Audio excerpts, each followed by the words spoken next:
This shit can get real freaky. All about Pippi Long and Dashiki. Where you at, send the address, they'll meet you. We ain't going back and forth and fake beefing. Hang with the ops, you'll get slayed with the ops. I'm the reason everybody got K's on the block. What I pay for my watch, don't you hang with the cops? It's 2021 and niggas still broke. Hang with the ops, you'll get slayed with the ops. I'm the reason everybody got K's on the block. What I pay for my watch, don't you hang with the cops? It's 2021 and niggas still broke. Hang with the ops, you get slayed with the ops. Shit, nigga. Hang with the ops, you get slayed with the ops. It's 2021 and niggas still broke. Like, why you even hanging with them for? Oh, that's your cousin, I put his brains on the floor. They don't never throw no money at the club. All they do is see you and speak me up. Like, what's with all the dick riding, bro? He's a nobody, I sent his ass to the stove. Deep on shit, what you got up on my 40? I like FNs, Dracos, 9s, and Lil 40. I sent LJ and MJ outside the garage, you know. Give us front row tickets right now before we extort you. Better listen when I speak right now, who getting money? They'll slide up on your block right now, I'm that important. Hang with the ops, you'll get slayed with the ops. I'm the reason everybody got K's on the block. What I pay for my watch, don't you hang with the cops? It's 2021 and niggas still broke. Hang with the ops, you'll get slayed with the ops. I'm the reason everybody got K's on the block. What I pay for my watch, don't you hang with the cops? It's 2021 and niggas still broke. Hang with the ops, you get slayed with the ops. Shit, nigga. Hang with the ops, you get slayed with the ops. It's 2021 and niggas still broke. Fake tough, you must be off a pill, bro. My shooter with me ain't always in kill mode. Thanks to Rami, I'm always in chill mode. Don't think about it, nigga, I'll kill something. Don't make me go up in the go yard steel package. Did him like SpongeBob, I'll kill Patrick. I make niggas give real good captions and double back on the candlelight and get it cracking. Get the slap, who put $10,000 on my head, niggas capping. Niggas rappers, niggas actors, niggas bitches, niggas faggots. When his body hit the ground, get his jacket. The op lover died too, it was tragic. Hang with the ops, you'll get slayed with the ops. I'm the reason everybody got K's on the block. What I pay for my watch, don't you hang with the cops? It's 2021 and niggas still broke. Hang with the ops, you'll get slayed with the ops. I'm the reason everybody got K's on the block. What I pay for my watch, don't you hang with the cops? It's 2021 and niggas still broke. Hang with the ops, you get slayed with the ops. Shit, nigga. Hang with the ops, you get slayed with the ops. It's 2021 and niggas still broke. Man, we don't do ops. We don't do niggas who hang with them, associate with them. Nigga, we gon' fuck around none of that, nigga. Yeah, we gon' put you in this casket too. Shit, we gon' get this nigga a 6-man casket. Yeah, hang with the ops, you get slayed with the ops. Yeah, hang with the ops, you get slayed with the ops. Yeah, yeah, hang with the ops, you get slayed with the ops.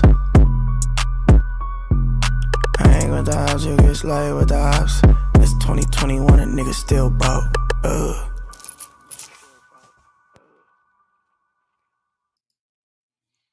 We Japanese still. You getting cooked in front of your family like a Japanese meal. It's just shoot the hibachi and none of you niggas can stop me. But can't help but watch me. Wow. Woody. All right, y'all. We got to get into something today, man. Because a lot of the talking heads, a lot of the pundits, a lot of the Afrocentrics, a lot of the extremist groups out there, Black Hebrew Israelite, and everything in between, they love to use the term coon. They love to use this term. And this term, along with other racial slurs, are usually used to denote something. You understand? And it's usually used to say, oh, this black person is betraying their race. That's usually how they try to give the connotation for it, right? They're trying to say that, hey, if you don't agree with my talking point or my viewpoint, then you are a coon.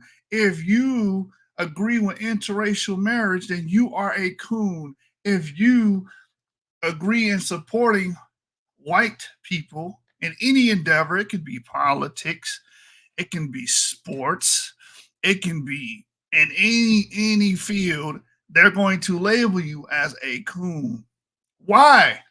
Why do these Black Americans deem it acceptable to use the terminology and use a term known as coon to describe these things, when actually they are the ones that are being despicable by even utilizing the term. Because today, I got a great article from the Jim Crow Museum, and if you're a part of the Genesis 49 resources, I dropped that article. I shared that article with you guys earlier on this week. You would already know where I'm going with this.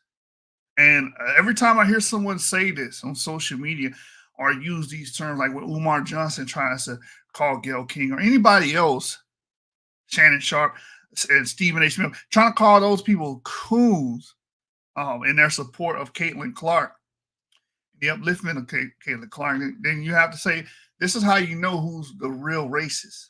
This is how you know who's the real redneck here. It's these Afrocentrics and Black Hebrew Israelites, right? And everybody treats them like, oh, that's just normal behavior. No, if it was a Klansman with a pointed hood, everybody will be in defense. Everybody will be trying to call for arms to get rid of those guys. Those will be seen and deemed as bad actors. But we have that in Umar Johnson. We have that in Eldon Nathaniel. We have that in GMS. Oh my God, GMS has been egregious for years. They're still on YouTube. They still amass followers. There isn't a huge push to get these people removed. And they're the same. They're exactly the same. And they're venerating the same spirit and even the same speech as the KKK of the past, as the rednecks of the past. They're venerating and utilizing the same speech, the same terms. I've heard Umar Johnson describe someone as a bed wench. Do you know what you're trying to say? What that means when you're trying to call somebody a bed wench? Like they would say stuff like that about certain political figures that may have been Black. They would say that about tennis players that may have been black, but they choose to marry outside of their quote unquote race. Now they're a bed wench. Now they're a coon. These are all racial slurs that have their origin during the time of slavery. Right? These are deplorable terms, degrading terms that are being utilized by these Afrocentrics, by these Black Hebrew Israelites to demean people when they do things that they don't agree with. That's the same thing the KKK would do. That's the same way these old rednecks would do and use those terms the same exact way to denigrate people based off of who they were and their actions. Because you believe since they have a certain skin tone or skin color or fit in a certain social racial category, then you have the control and dictatorship over that person's life, and you're going to tell them who and who they cannot sleep with. Like with Candace Owens, she's married to the owner of Reddit, I believe. He is a white man, right? People say, "Oh, she's a bed wench." Why would you call somebody that? That's terrible. Why would you even? The first thing that comes to your mind that she's a bed wench, denoting that she's somehow a slave breeder. That's what that goes back to, you dumbasses, you idiots. When you start saying, "Oh, she's a bed wench," come on, man, use your noggin. But as it was said in Thomas Sowell's book, Black Rednecks and White Liberals, there is a parallel between Black American culture today and redneck culture of the past. There is a direct parallel. Direct. That's why if I go to a trailer park and I go to some of the worst places in urban America, you can still see a semblance in attitude and culture and perspective, because they all draw from the same source. They all draw from the same source, which is a negative cesspool of bad behavior and mannerisms. That's where these terms are coming from. But you see people like Saad Netta, you see people like Dr. Reggie, and all these Afrocentrics, these online Afrocentrics, Dr. Umar, calling people coons, Eldon Nathaniel, Tahar, calling people coons. because they're utilizing, venerating that old redneck spirit, that old redneck speech. They're keeping in line. They're keeping the party going. Keep the party going. That's what they're doing. Kim Klacik, she come out. Oh, she got a white husband. Oh, she's a bedwench. She's a coon. Stephen A. Smith comes out and said, hey, you guys should support Caitlin Clark because a rising tide rises all ships. Oh, he's a coon. Shannon Sharp's a coon. Michael Jordan said something to the effect that Caitlin Clark should be on the Olympic women's basketball team. Oh, he's a coon. He's cooning for master. These are the terms. Back then, you expect that type of language and speech to come from white, racist rednecks. In the modern era, in 2024, we're hearing it from Afrocentrics. So we all know where this is coming from. We did the video 3 weeks ago on Marcus Garvey and his inspirations and him finding common ground with Edward Clark, the leader of the damn KKK of that time. You can't make this stuff up. We know the source of this terminology. We know the source of this culture. We know the source of this way of thinking. We know where it comes from. So with no further ado, we're going to get right to the article. I'm going to put the article from the Jim Crow Museum in the chat so you guys can read it yourself or read along, if you will, to see where did this term coon come from. Oh, you a coon. You a coon. You support Donald Trump? Oh, you a coon. But wait, if you supported Joe Biden, does it make you a coon too? I don't understand. Anyway, so y'all hanging with the ops, man. Y'all heard the intro song. Y'all hanging with the ops. You guys are full-blown rednecks. That's the best way to put it. Y'all are full-blown rednecks. And you hate anything that involves people of quote-unquote color or black skin or black that doesn't want to mold into your way of thinking or vie your way of thinking and the way you think the world should work on color lines and not crossing and blending color lines and supporting people outside of those color lines. It's so fucking weird. Someone shared a TikTok video where somebody was, as he called it, black mathing with the Olympics. Basically, the person on the TikTok was saying, if there's a black player or sports athlete from another country, like France or something, you always go with the team that's more black, that has the more black athletes. You're supposed to root for them. No, I'm rooting for USA, red, white, and blue, motherfucker. I'm not rooting for another country just because of your racial schema. I'm going to root for the country that I'm in, that I pay taxes to, that I contribute to, right? That I live in currently. Just like they are supporting their country that they come from, that they or allegiance to or whatever. This black math and shit is retarded. Go for the country with the most. When you're watching the Olympics, you're supposed to root for the country with the most black people in it, or the black representation. That's what was said on TikTok. This is how silly this shit is. I'm telling y'all living these guys right here. Y'all venerating the KKK rednecks of the past. Here's the article here from the Jim Crow Museum. Drop the damn phone, but that's fine. From the Jim Crow Museum. Link is in the chat. I'm gonna put the link in the description too.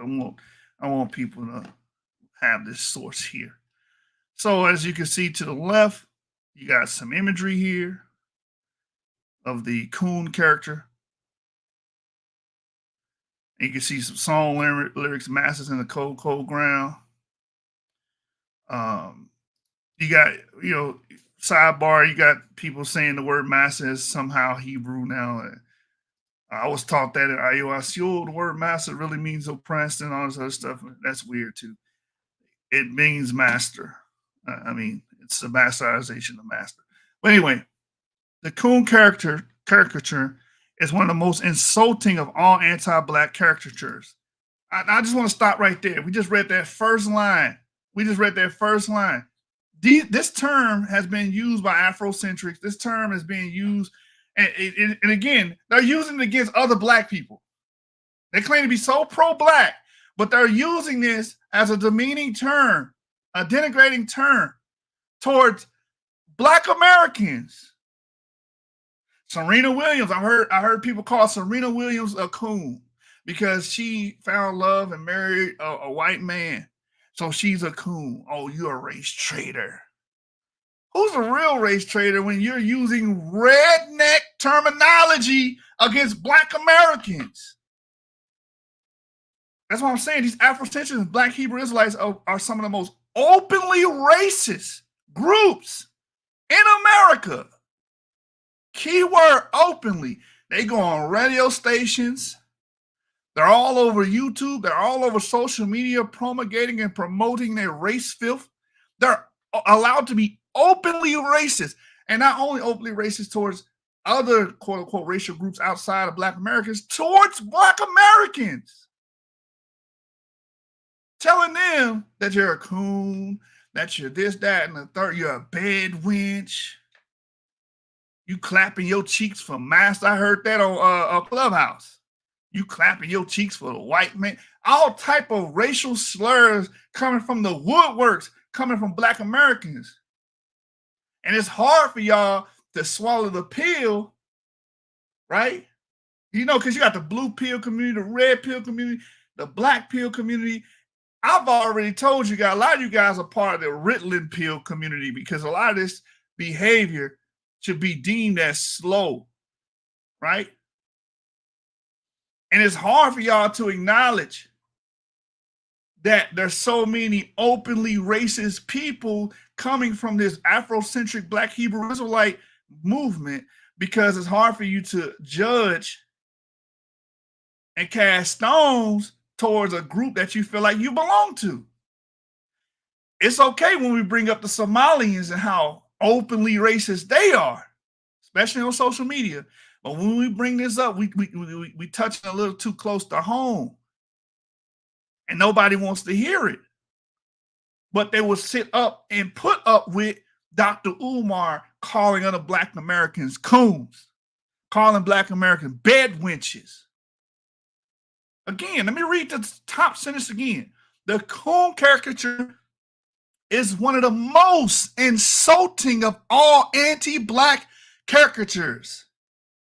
So you're using an anti-black term, and it's the most insulting of all anti-black terms. It's the most insulting. And that's the Afrocentric Black Hebrew Israelite go-to. They're quick to go to this term and call other black Americans coons as soon as they do something that they don't agree with.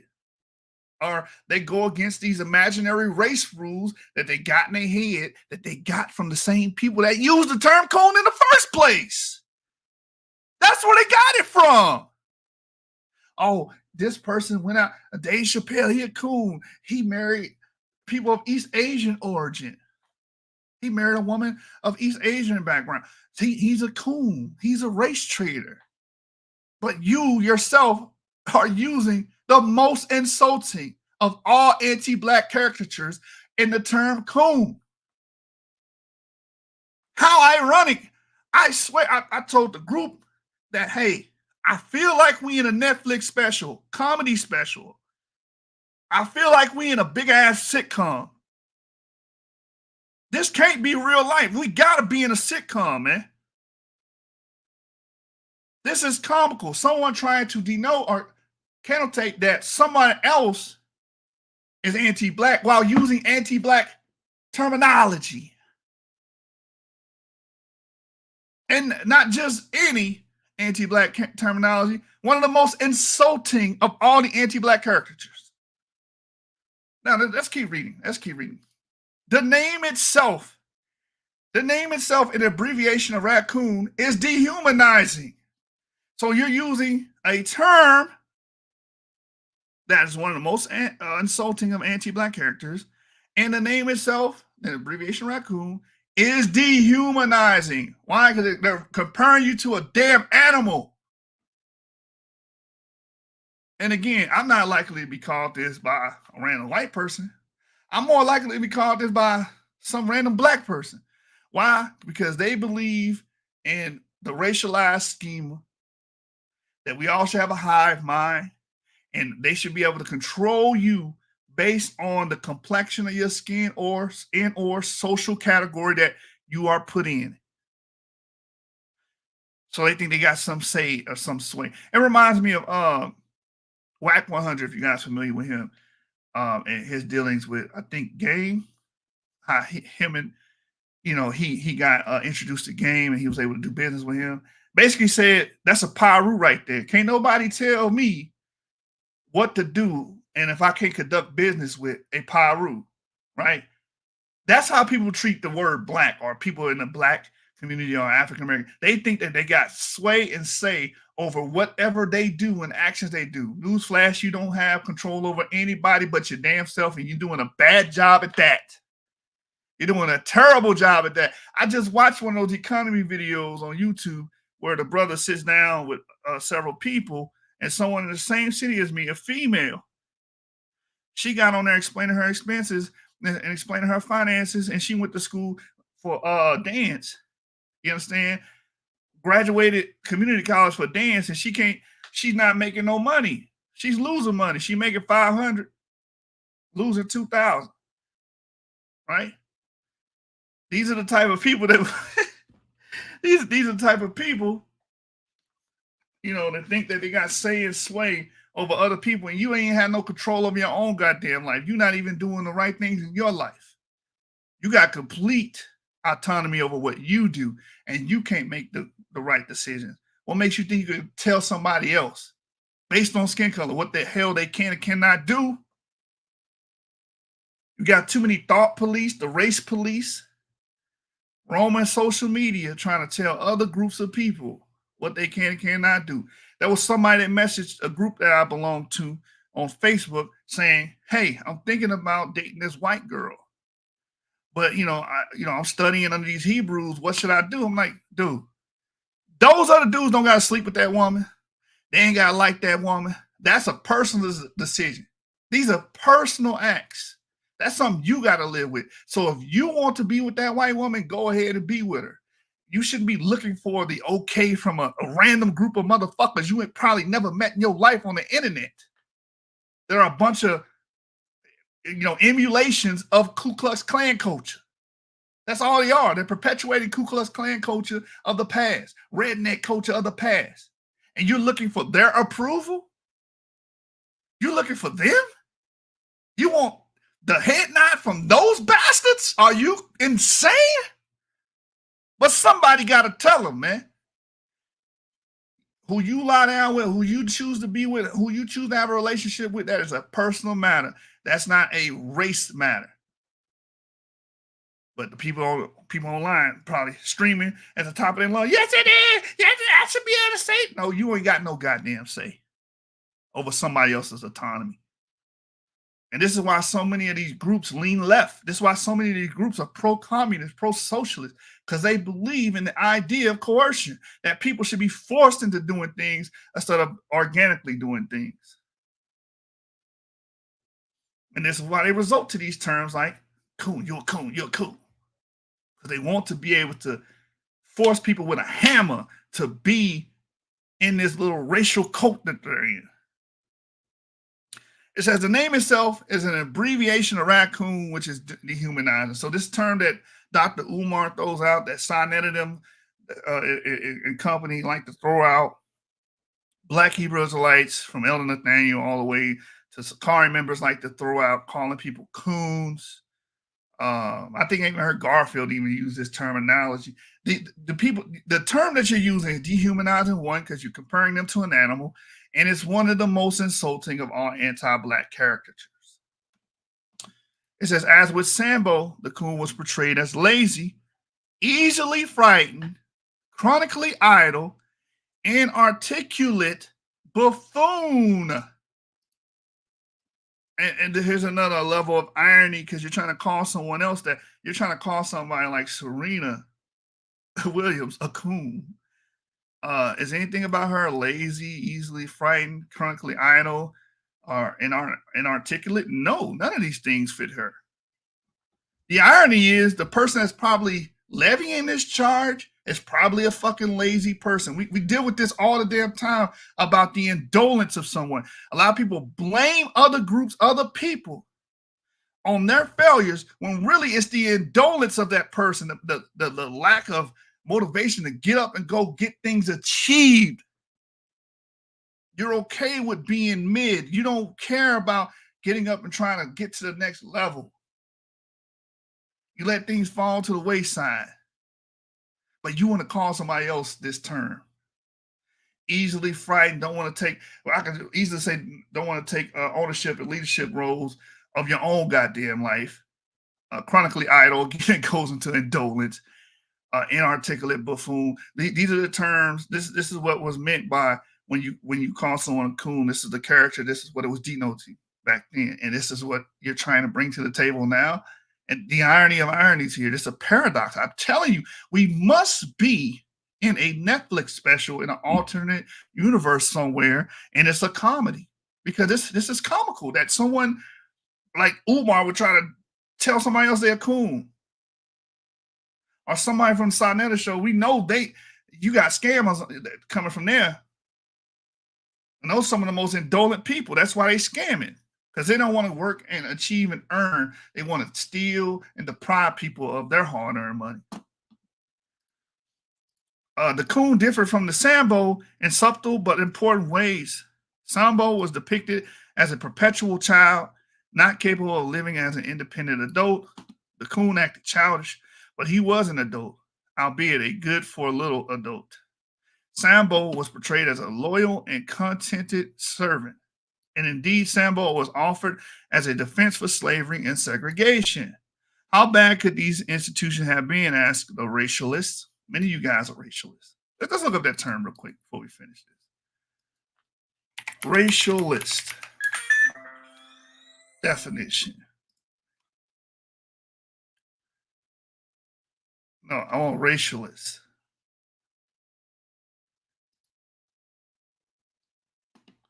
Here we go.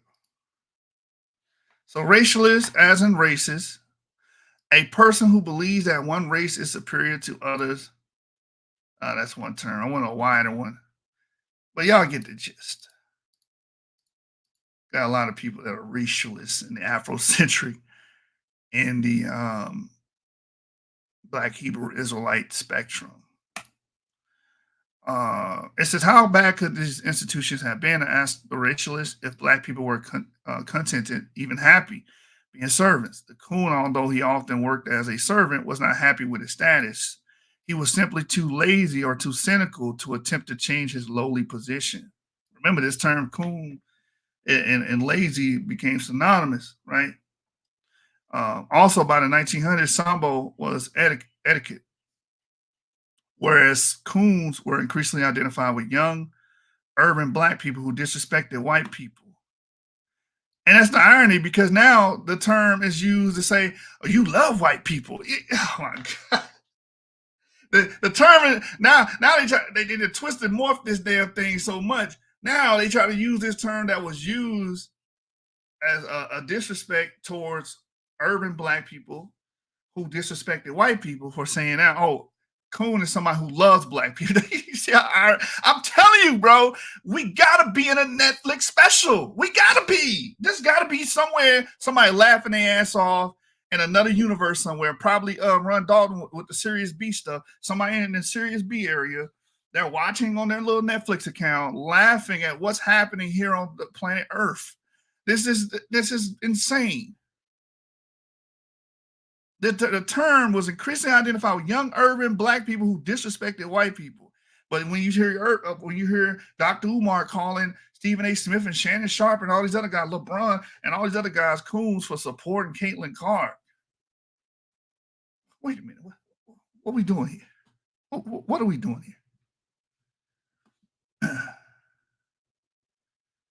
All right, let me keep going. It says, stated differently, the coon was a Sambo gone bad. The prototypical movie coon was Steppin Fetchit, the slow talking, slow walking, self demeaning nitwit. This is the terms you guys are using to describe other Black African Americans. You're calling them these names with this history tied to it. But when we call you racist, now how am I racist? I don't do nothing about it. Yes, you do. You terrorize people all day on social media, trying to be a thought police and a race police. Umar just, you're taking your money to another community. What do you mean? That's his family. That is his community. When he was talking about Nick Cannon, his children are his community. That's his direct fucking family. You are a random motherfucker on the internet. These other people are random people he does not know. You know? Yeah. Thank you, Derek, man. Black people can't be racist. How can they be racist? They using all these racial terms. They calling people bed wenches. They calling people coons, which we just read, one of the most insulting of all the Black caricatures. And it's dehumanizing. You are, by textbook definition, racist. And openly, you're not even doing it, you're doing it in the public eye. You're being extremely crass and racist in the public eye. Everyone can see you doing it. I'm not being racist. It's like these girls that are overly promiscuous and everybody sees it. The minute you call them what they are, a whore, she's upset. Don't call me no whore. But you're doing the actions of it. You don't want to be called something, you're doing the action of. The same thing with these Black Afrocentric leaders, Dr. Umars, your Reggies, your Sadnettas, your Eldon Nathaniels, your Tahars. All these people are practicing open racism. Anyway, I'm gonna read that again. The prototypical movie Coon was Steppin Fetchit, the slow talking, slow walking, self-demeaning nitwit. It took his character almost a minute to say, "I'sa be catching my feet now, boss." Donald Bogle, 1994, a cinema historian, lambasted the Coon as played by Steppin Fetchit and others. Before its death, the Coon developed into the most blatantly degrading of all Black stereotypes. Again, and this is the go-to. Most of these people use this term. It's their go-to. A Black person does something they don't like, Coon, you're a coon. All you guys are coons. I made a video about R1B legacy, which 30 to 40% of African American males have R1B, and somebody called me a coon for it. Again, listen to what I'm saying. About 30 to 40% of African American males have some derivation R1B, meaning their lineage goes back to Western Europe or some European person or ancestor. I'm giving respect and paying homage to their ancestors, African American ancestors, yet I'm being called a coon for it. You can't make this shit up, man. Before his death, the Coon developed into the most blatantly degrading of all Black stereotypes. And this is what Umar likes to call other Black people. And they love calling successful Black. They hate successful people, man. They call them coons, right? The pure coons emerge as no account niggers. Those unreliable, crazy, lazy, subhuman creatures, good for nothing more than eating watermelon, stealing chicken, shooting crap, or butchering the English language. This is the terms y'all using to describe African Americans. Not because they did something egregious, not because they did something horrendous, because they chose to have a sex partner outside of the racial group. Where do you get that thinking from? Anti-miscegenation. Where that come from? We know where that come from. That's Walter Plecker. That's Ernest Cox. These are white supremacist groups, leaders of white supremacist groups, pushing that nonsense. That's where you're getting it from. That's where Marcus Garvey got it from. That's why he said, hey, these are our friends. We're more alike than any other group. He praised the KKK. He praised the Anglo-Saxon Club of America, which was started by a leader of the KKK, in Ernest Cox. He praised them. He venerated them. When he was in prison, they were writing letters back and forth. And I believe Walter Plecker wrote Calvin Coolidge telling him to free Marcus Garvey. Right? This is the KKK we talking about. This is the group that was known for terrorizing Black Americans, killing, hanging, burning them, doing all types of detest things to Black Americans. And this man said they are my friends.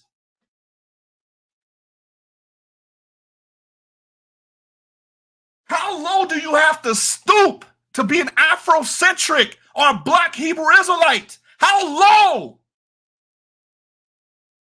When you get to the point that you're agreeing with murderous bastards with plenty of Black African American blood on their hands. And to this day, you're still using their terms. And that's supposed to be Black empowerment? Are you insane? Are you mad? That's what I said. You got the red pill community, you got the blue pill community, and you got the black pill community, and you guys are part of the Ritalin community. You gotta be off them pills, you gotta be off them jiggers to say some shit like this. You gotta be. Let me read this again. Let me read this whole thing again, man. I don't think it's sunk in. This is the type of terms these guys are utilizing to describe Black Americans. It says, before his death, the Coon developed into the most blatantly degrading of all Black stereotypes.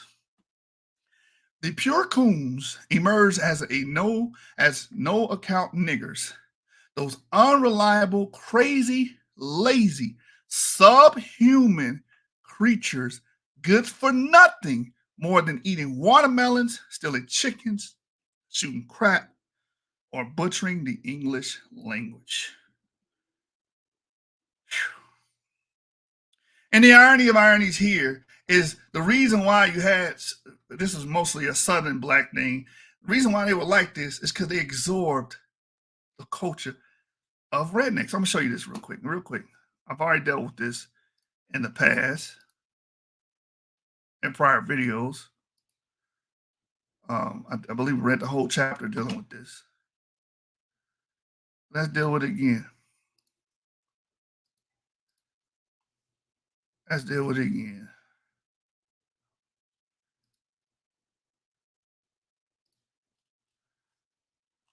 Well, it's not popping up. Hold on.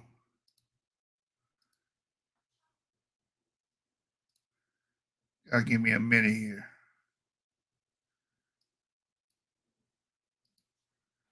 Oh, you know what? I do it this way, real quick.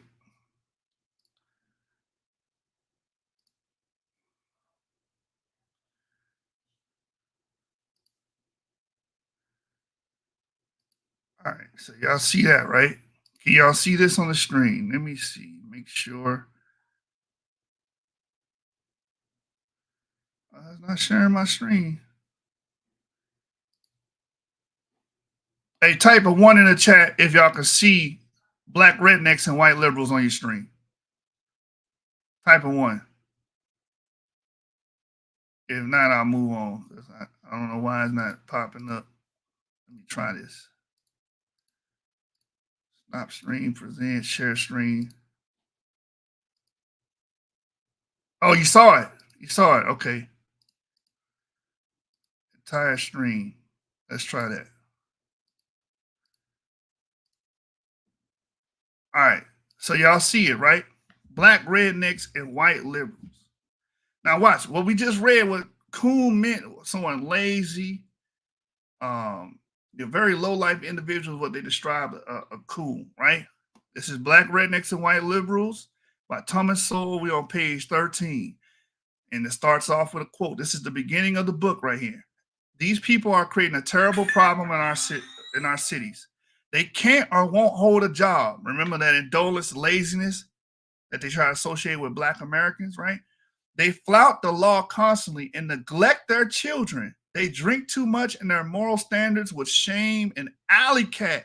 For some reason or other, they absolutely refuse to accommodate themselves to any kind of decent, civilized life. Close quote.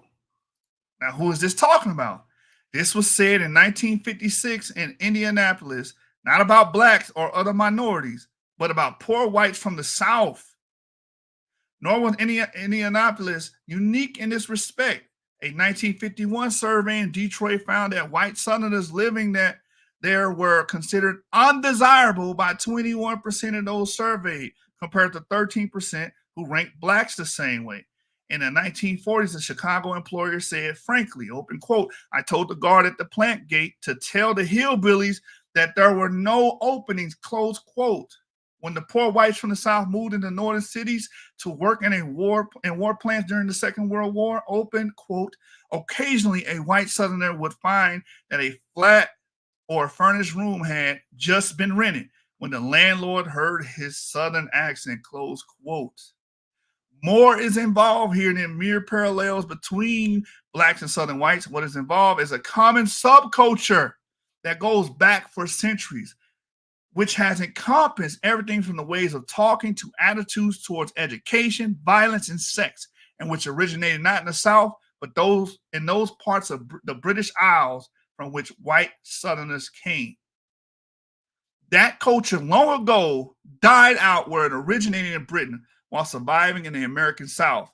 Then it largely died out among white and black Southerners while still surviving today in the poorest and worst of the urban black ghettos.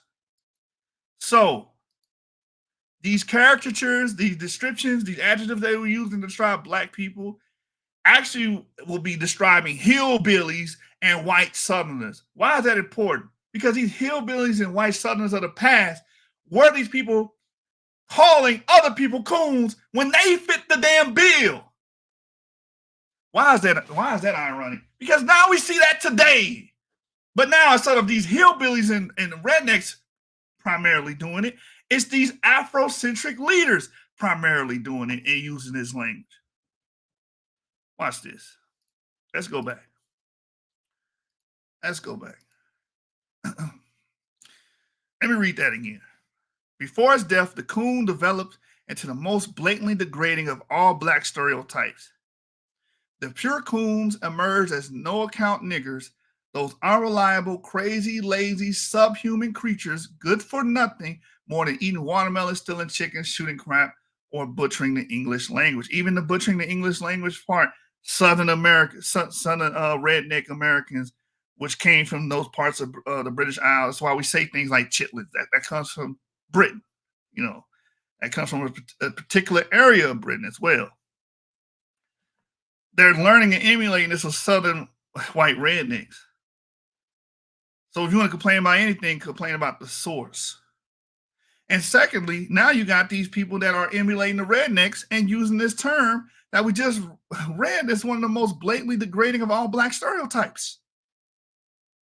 The irony, how paradoxical that these people that claim to be so pro-black and for the black American people and benefit, right, are using these demeaning and degrading terms towards black people.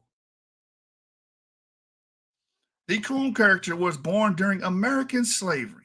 Slave masters and overseers often described the enslaved as slow, lazy, lax pushing, and eye servant and trifling. We heard that term before too, right? It says the master and the enslaved operated with different motives. The master desired to obtain from the enslaved the greatest labor by any means. The enslaved desired to do the least labor while avoiding punishment. The enslaved registered his protest against slavery by running away. And when that was not possible, by slowing work, doing shoddy work, destroying work tools, and faking illness. Slave masters attributed the slaves' poor work performance to shiftlessness, stupidity, desire for freedom, and genetic deficiencies. This is what this term is tied to. And here's the thing, the gall of these people, these rednecks back in the day, to call somebody else lazy, when they wouldn't even build bridges to cross rivers because they were too goddamn lazy. We could talk about that history. The gall, like, come on now, get your ass up. What's wrong with you? You're getting free labor from these men and women, and you complain and shut your ass up. The hell is wrong with you? But these are the people that are being venerated by Dr. Umar every time he uses the word coon, because these are the people that were using these terms to demean my ancestors.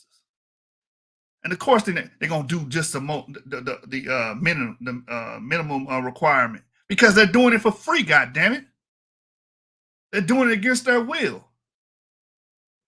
Anyway, let's keep going. The amount of work done by a typical enslaved person depended upon the demands of the individual slave owners and their ability to extract labor. Typically, the enslaved worked from dawn to dusk. They were sometimes granted leisure time on Saturday or Sunday evenings. However, this time was spent planting or harvesting their own gardens, washing clothes, cooking, and cleaning.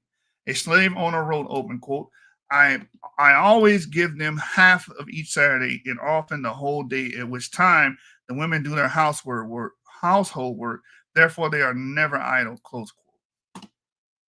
Slave owners complain about the laziness of their workers, but the records show that the enslaved were often worked hard and brutally so. Overseers were routinely paid commissions, which encouraged them to overwork the enslaved.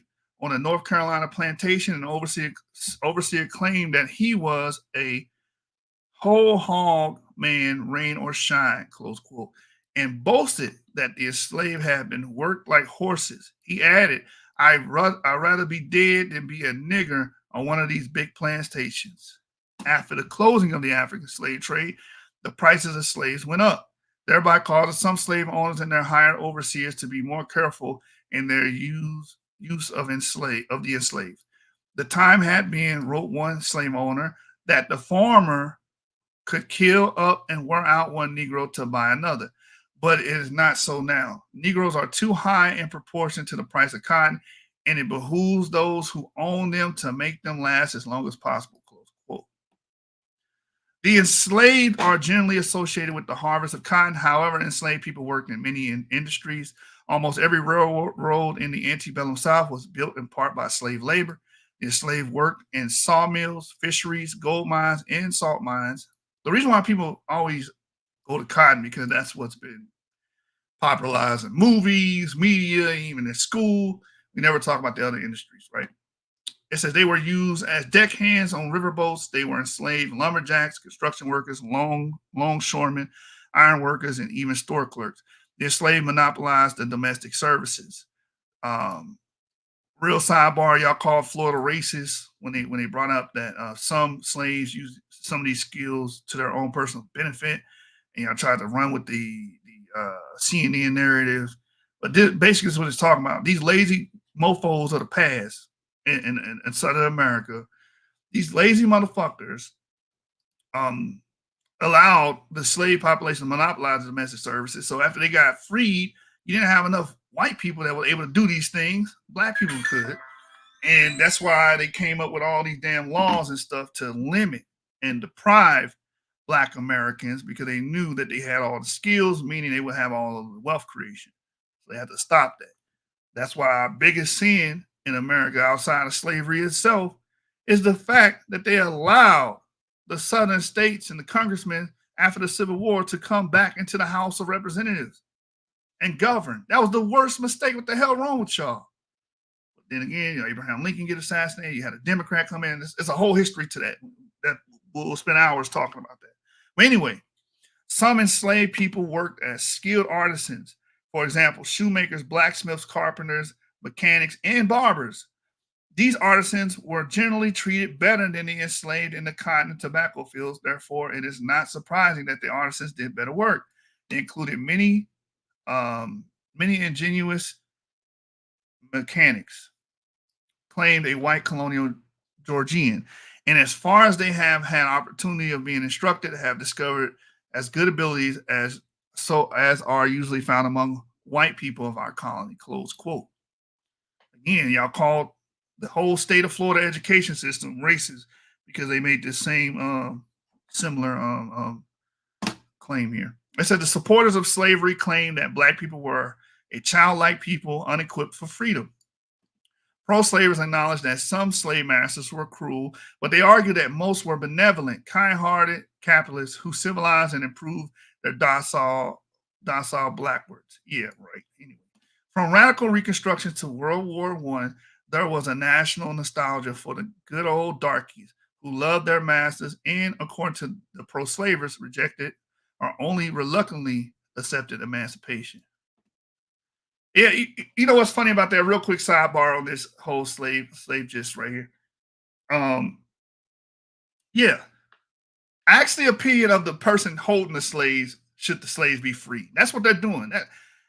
They're not going to tell you, hey, you know what, slavery is bad, because they're making money off of it. They're going to be biased there. There's going to be bias, and that's what we're seeing here. In this context, the conceptualization of the coon was revised. During slavery, almost all Black people, especially men, were sometimes seen as coons, that is, lazy, shiftless, and virtually useless.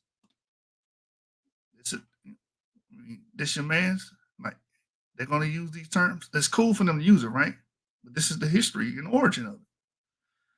It says, however, after slavery, the coon character was increasingly applied to younger Black people, especially those who were urban, flamboyant, and contemptuous of white people.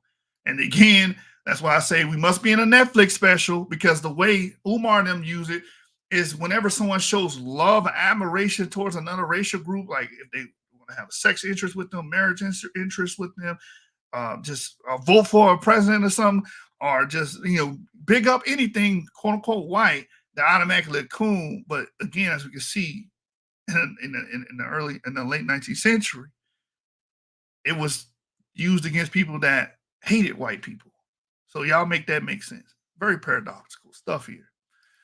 It says Thomas Nelson Page, a white writer, wrote this in 1904, open quote.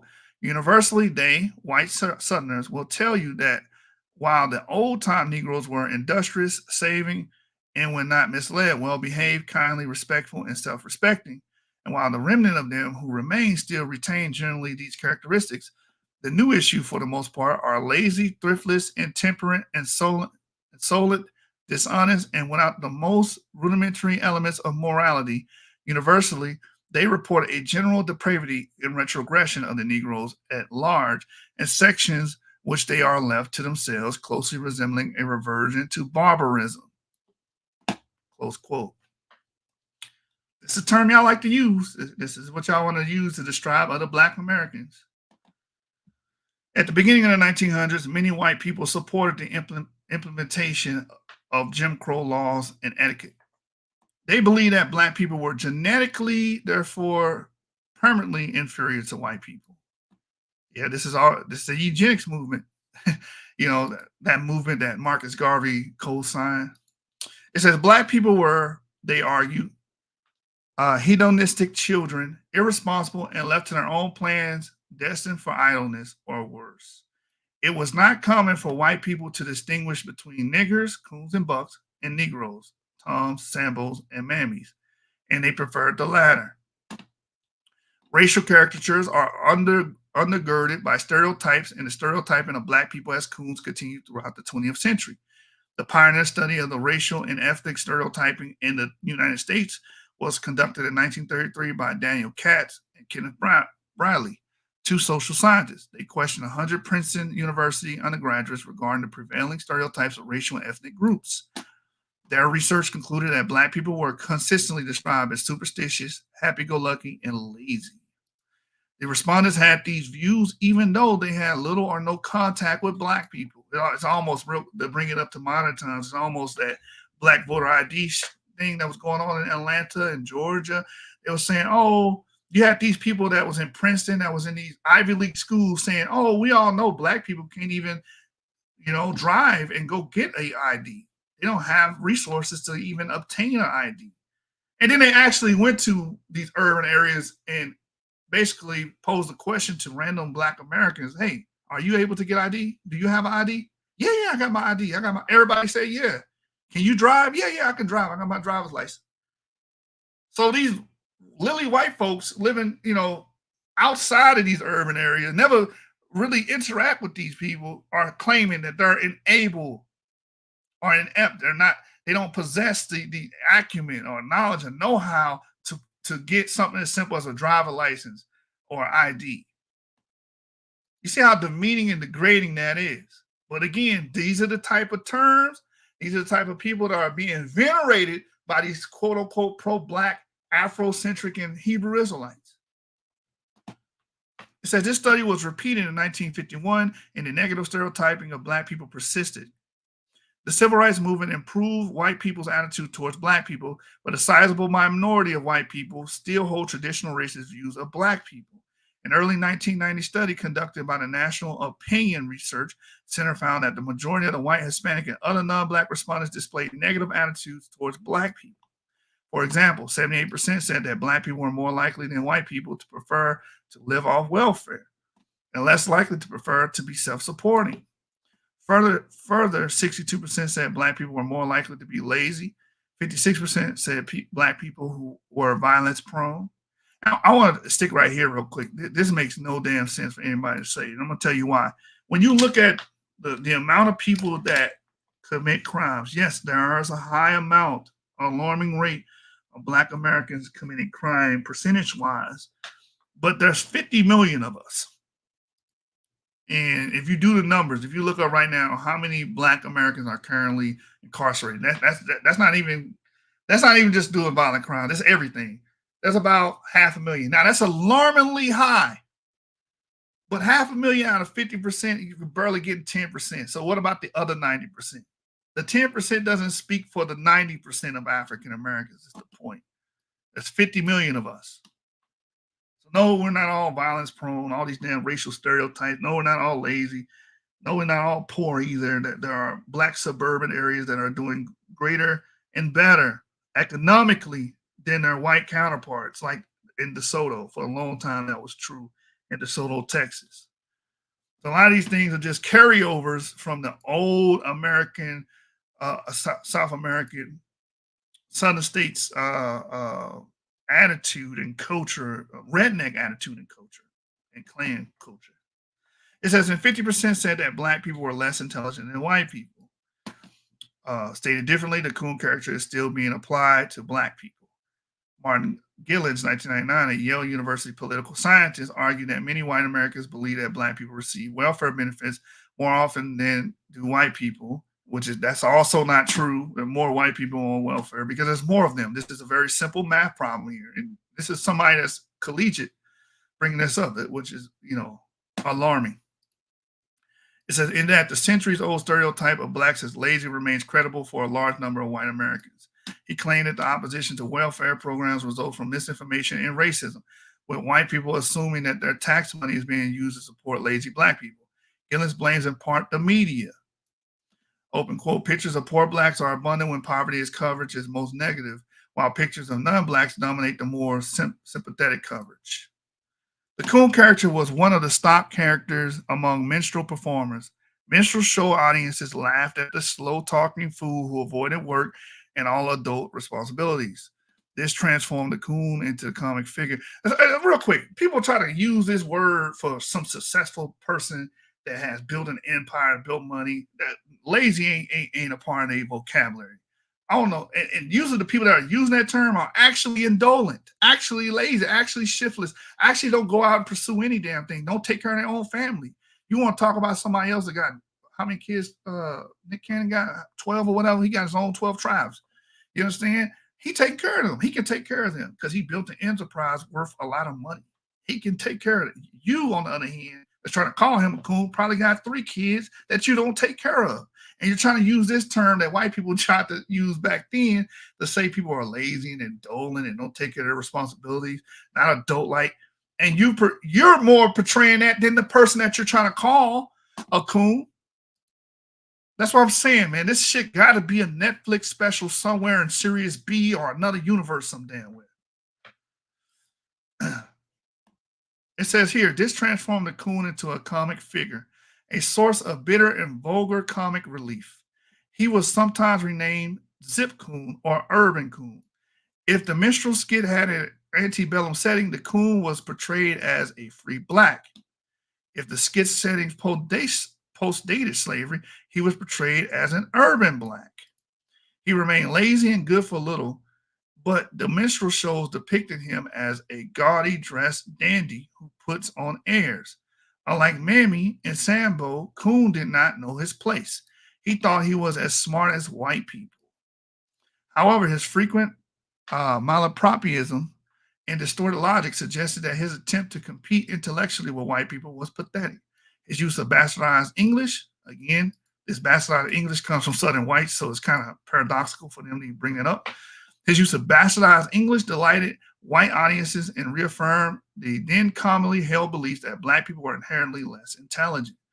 The minstrel Coon's goal was leisure, and his leisure was spent strutting, styling, fighting, avoiding real work, eating watermelons, and making a fool of himself. If he was married, his wife dominated him.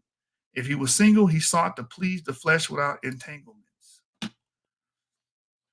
Hollywood films extended the brutalization inherent in the Coon image. The first cinematic Coon appeared in The Wooing and Wedding of a Coon, 1905.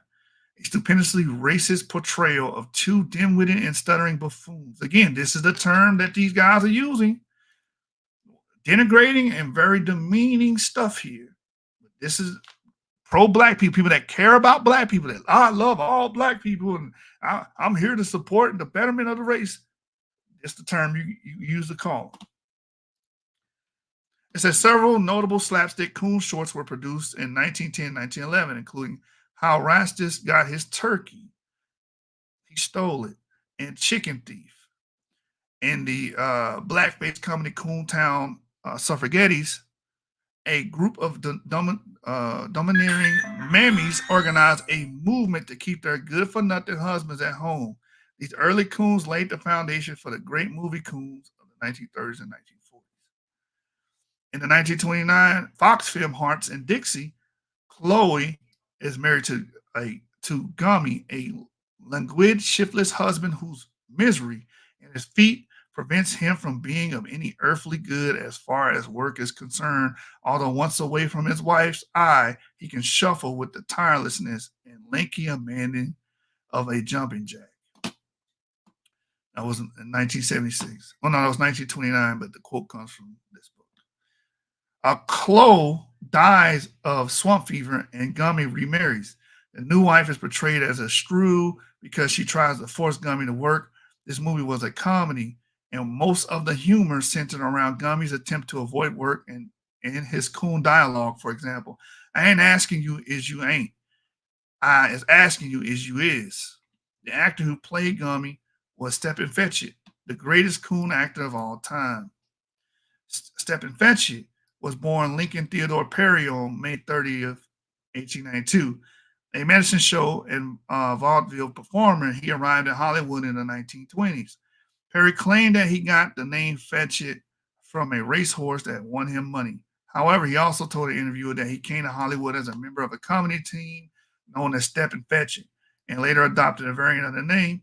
His first feature movie role using the name Stephen Fetchit was in MGM's in Old Kentucky, 1927.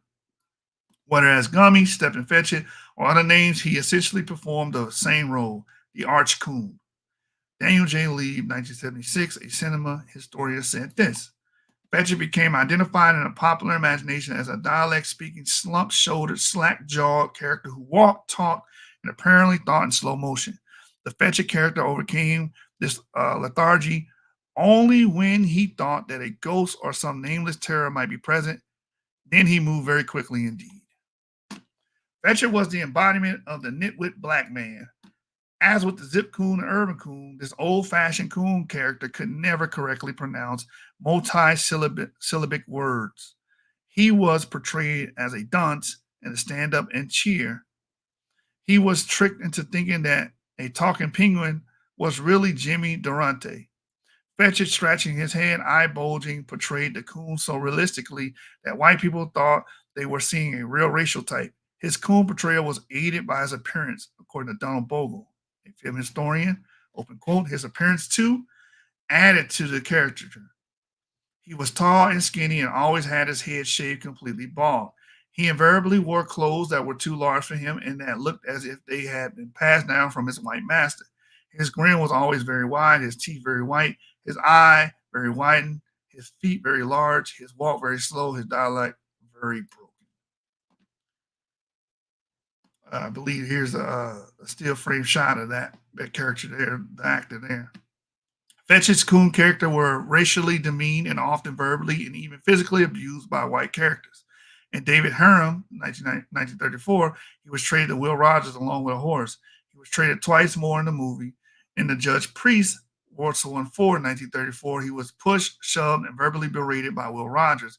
Even worse, his character was barely intelligible, scratched his head in an ape-like manner, and followed Rogers around like an adoring pet.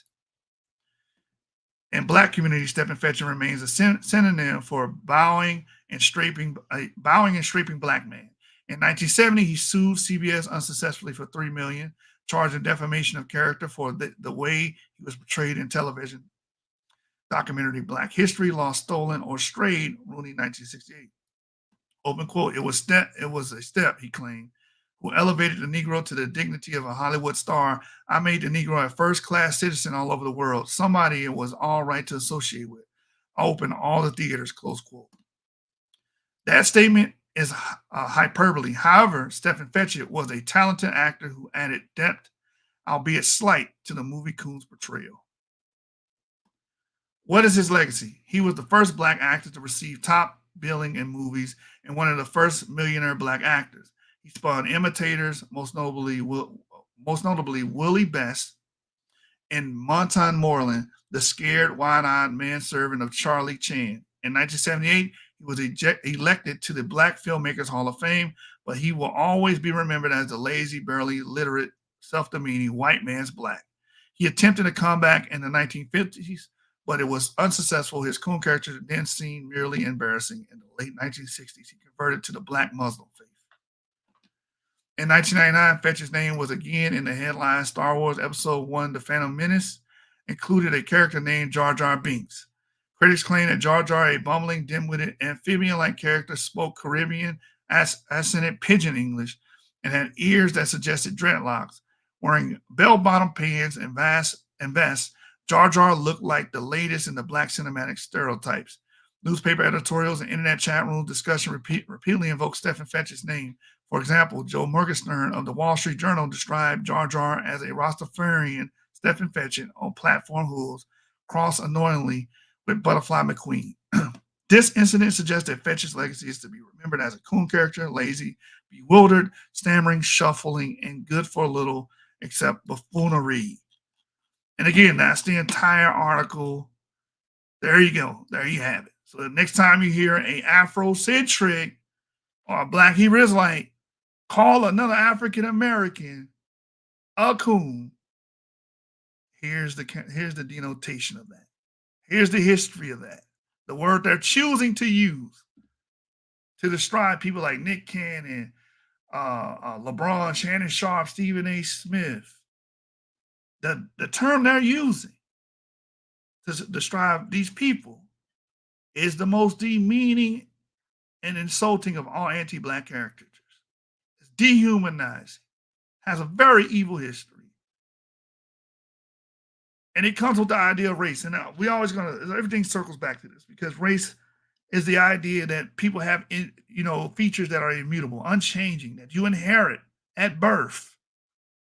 They believe that you were born to be lazy, shiftless, indolent. You were born to be all these things. And none of that's true.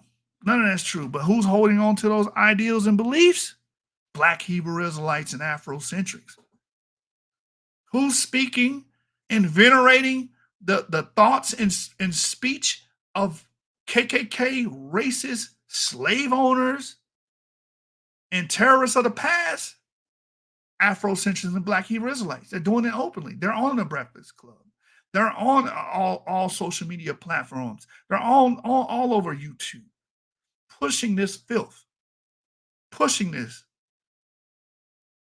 ideology, calling people coons. And again, as we read earlier, it was used towards young urban Blacks that hated white people, but now they're trying to use it to describe Black people that they claim are infatuated or has some admiration towards white people. You can't make this up. I promise you that if there are such thing as multiple universes, alternate universe, there's another universe watching us this whole time, laughing at the buffoonery and the clown shit that they're seeing, which is another irony because they're calling people coons, which was used to say someone's a buffoon, and they're the ones being the buffoons. Come on, bro. You can't make this up, man. Y'all literally hanging with the ops. You literally venerate. That's what Marcus Garvey did it in real time. A lot of you guys, I'm RBG, red, black, and green, UNIA.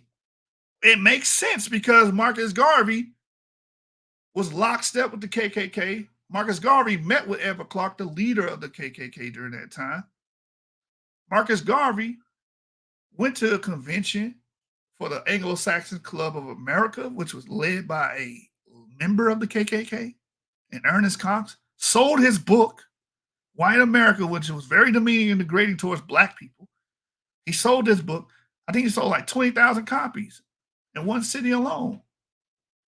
They support the ideology of rednecks. They support the ideology of the KKK, and they're keeping it alive. They believe in being openly racist. They believe in anti-miscegenation. And the minute you cross any of those beliefs, you're a coon. A demeaning anti-black term, a dehumanizing anti-black term they're using, but they're supposedly pro-black. They supposedly for black people, the betterment of black people. You notice all these black groups, they end up scamming, taking money, and using all these degrading ass terms, but they're supposed to be pro. If you hear everybody say pro-black anything, and they promise you generational wealth, run, because those are two things: pro-blackness and generational wealth. They're scamming you. They're using you. Look at Nathaniel. He worth $150 million. How is he worth $150 million? By using the backs of Black Americans and some Hispanics and Native Americans as well. Using them, using their donations and everything to propel him to the status that he's in. It's all a goddamn Ponzi scheme, man. Claiming to be pro-black, but using anti-black terms like coon to describe certain people. And 9 times out of 10, because they're going against your KKK, redneck, racist beliefs, like anti-miscegenation. I believe that a black person be with a black person, a white person be with white. That's anti-miscegenation to the T. That's eugenics to the T. Racial hygiene, racial purity. So you're just compounding racism at this point. These guys are openly racist. You definitely hang and venerate the ops. Not only hang with the ops, like Draco said, you venerating the ops, man. But we're here to educate and hopefully teach you guys about this. Check the Jim Crow Museum out. It's a lot of good article pieces there that you guys can read. Again, the article will be in the description of the video. I'm about to work on that right now. I'm going to put it back in the chat again. You guys can read it yourself or have it for reference. Save it in one of your files. Download the PDF, save it in your files. Open up a folder and call it race files. Anybody say something, just open up that folder, send them one of the articles. Hey, here, read this. That's how you fix that. So within the description, put source. Boom. There we go. Boom. Save champion. Save changes. So there we go. There you have it. This is the history of one of the most horrific, deplorable terms towards Black Americans. And for the life of me, I do understand, but I don't understand at the same time why these people can sit up here and lie in your face and claim that they're so pro-Black and they're so Black American and African American. They're so this, that, and the third when it comes to these people. I love all Black people and all that. And they use horrendous terms like coon. With that, I'm out. Hope y'all learned something. These niggas hanging with the ops. This shit can get real freaky. How about Pippi Long and Dashiki? Where you asking the address, they'll meet you. We ain't going back and forth and fake beefing. Hang with the ops, you'll get slayed with the ops. I'm the reason everybody got K's on the block. What I pay for my watch, don't you hang with the cops? It's 2021 and niggas still broke. Hang with the ops, you'll get slayed with the ops. I'm the reason everybody got K's on the block. What I paid for my watch, thought you hang with the cops. It's 2021 and niggas still broke. Hang with the ops, you get slayed with the ops. Shit, nigga. Hang with the ops, you get slayed with the ops. It's 2021 and niggas still broke. Like, why you even hanging with them for? Oh, that's your cousin, I put his brains on the floor. They don't never throw no money at the club. All they do is see you and speak me up. Like, what's with all the dick riding, bro?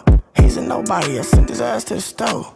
Deep on shit, what you got up on my 40? I like FNs, Dracos, 9s, and Lil 40. I sent LJ and MJ outside the garage, you know. Give us front row tickets right now before we extort you. Better listen when I speak right now, who getting money? They'll slide up on your block right now, I'm that important. Hang with the ops, you'll get slayed with the ops. I'm the reason everybody got K's on the block. What I pay for my watch, don't you hang with the cops? It's 2021 and niggas still broke. Hang with the ops, you'll get slayed with the ops. I'm the reason everybody got K's on the block. What I pay for my watch, don't you hang with the cops? It's 2021 and niggas still broke. Hang with the ops, you get slayed with the ops. Shit, nigga. Hang with the ops, you get slayed with the ops. It's 2021 and niggas still broke.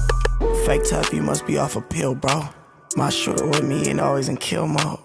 Thanks to Rami, I'm always in chill mode. Don't think about it, nigga, I'll kill something.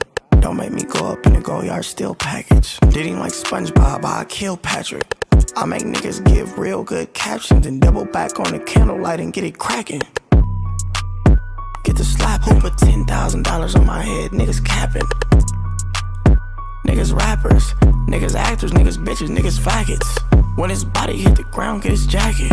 The op lover died too, it was tragic. Hang with the ops, you'll get slayed with the ops. I'm the reason everybody got K's on the block. What I pay for my watch, don't you hang with the cops? It's 2021 and niggas still broke. Hang with the ops, you'll get slayed with the ops. I'm the reason everybody got K's on the block. What I pay for my watch, don't you hang with the cops? It's 2021 and niggas still broke. Hang with the ops, you get slayed with the ops. Shit, nigga. Hang with the ops, you get slayed with the ops. It's 2021 and niggas still broke. Man, we don't do ops. We don't do niggas who hang with them, associate with them. Nigga, we don't give a fuck about none of that, nigga. Yeah, we gon' put you in this casket too. Shit, we gon' get this nigga a 6 man casket. Yeah, hang with the ops, you get slayed with the ops. Yeah, hang with the ops, you get slayed with the ops. Yeah, yeah, hang with the ops, you get slayed with the ops. Hang with the ops, you get slayed with the ops. It's 2021 and niggas still broke.